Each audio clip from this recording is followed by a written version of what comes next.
So now we shift over into the DCFC part, and I get to kind of talk about the reason for the attire for the show here. I was invited via a friend. He had sweet seats from his place of work. He had a couple extra tickets, and he was nice enough to choose me to go with him. And I've never been to a DCFC game before. I've been covering more soccer in this past summer with my work at the Michigan Soccer Network. Been starting to get to understand the USL and to understand even the Midwest Premier League and other leagues like that. And soccer's a bit complicated to follow in terms of the leagues and what records go for what and what cups and amateur cups. Like, that stuff does get a little complicated, but what I always knew is that DCFC was the team of the Metro Detroit area, of the Detroit area.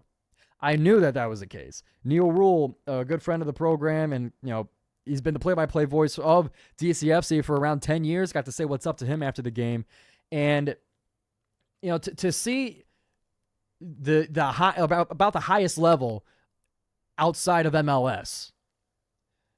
To get to see them, it was a great experience. They're in the USL Championship League, which is the top league of the USL, as opposed to the Flint City Bucks, for example, a team that we cover on the Michigan Soccer Network a lot. They are in USL League 2. The whole stuff, all that stuff gets complicated, and it'll require many Google searches to get a full understanding of it. But essentially, to be able to see them play and to kind of get a sense of the atmosphere was awesome. And for me, when it comes to, and I'll kind of bring us to a greater point, when it comes to going to events, for me personally, going to these sporting events that are outside of the major four of the Tigers, Pistons, Red Wings, and Lions. When it comes to going to sporting events outside of that, I'm always keened in and tuned into the fan experience, the fan atmosphere. Because, yes, I always appreciate we'll say a lower level of competition relatively to those of the major four sports. And I don't say that as a demeaning way, but to give other people the opportunity to continue to play the sport that they play at a high level, I always have great appreciation for that. But only to a certain extent when it comes to being a fan and to keeping up with the team. Because if there's no good information to look up for the team, and there's no stats, there's no rosters, there's no anything to understand for the team, that kind of excludes you if you're not a family member of one of the players or coaches and stuff. But I look for that. Is there good information for me to follow and understand what the status of the team? Is there a great fan experience there? Not only is there people there, but does the team do enough to show the fans a good time? I look for that all the time. And what I find not only with DCFC, but with other teams that I've been to, when it goes into the USPBL, and it also goes to the Royal Oak Leprechauns. When it comes to those teams, all of them do a good job at a fan experience. Some in different emphasis than others. USPBL is a lot more family focused, a lot more for younger children when it comes to the mascots and running around the base and stuff. I appreciate that, yeah, but it's also good baseball. There's good information, and it's good to watch for just the sport's sake. And the Royal Oak Leprechauns in a higher level of minor league baseball, a much bigger league, and a lot of college talent on those teams, good information. The soundboard that they have there, I always talk about it, is my favorite part, and that gives me, it's such a great addition to the fan experience. So I always pay attention to that stuff. But what DCFC has kind of goes beyond what the team itself provides. Their fan experience is dictated by the fans, in the sense that I don't know this for sure, but I believe the Northern Guard is the name of their fan section, of their rowdy fans. They are incredible. When I was there, I was so captivated by the energy that they brought. And I'm sure they do that for every game. And for seeing it in person, it was spectacular. That kind of a fan atmosphere, it was amazing to me, not only with just the vocals and the chants and they were chanting F you actual FU for parts, when there's a bad call or when someone's kind of, faking an injury in front of them on the touchline. They have chants like that, and they got a drum line, man.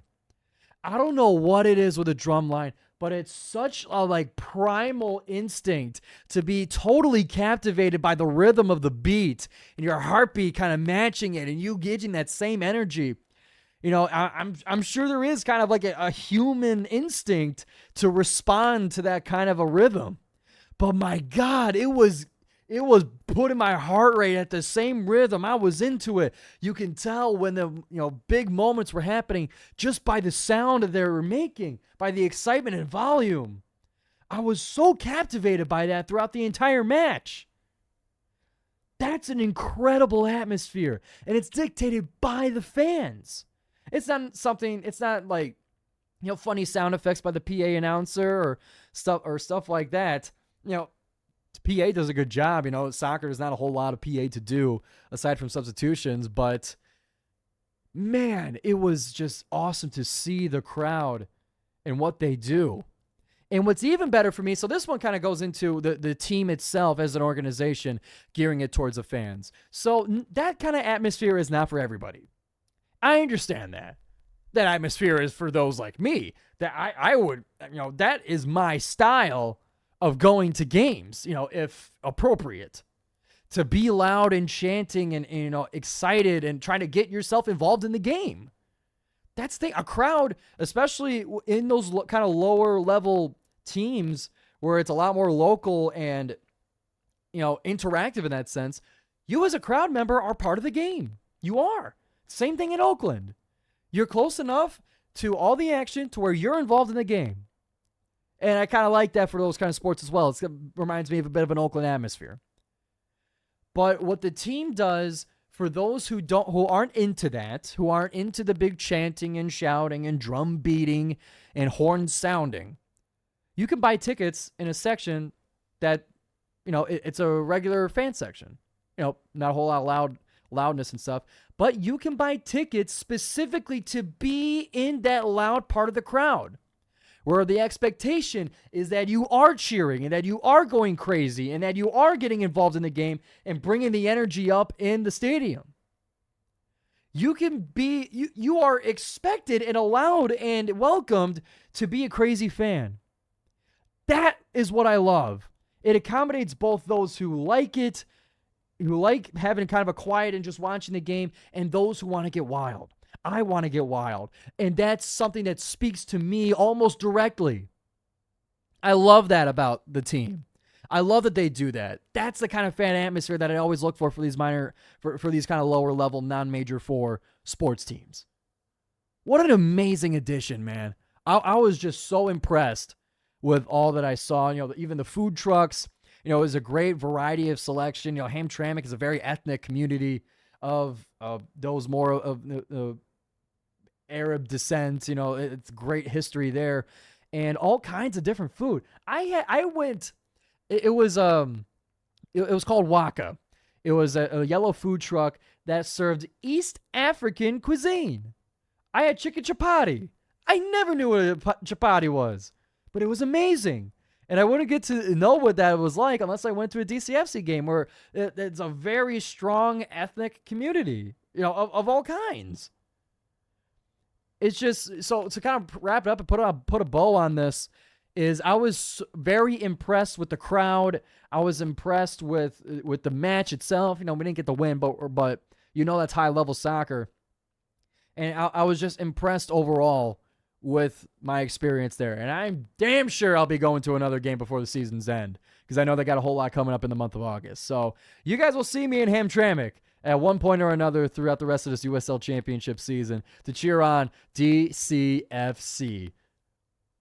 So that'll wrap up our kind of local sports roundup.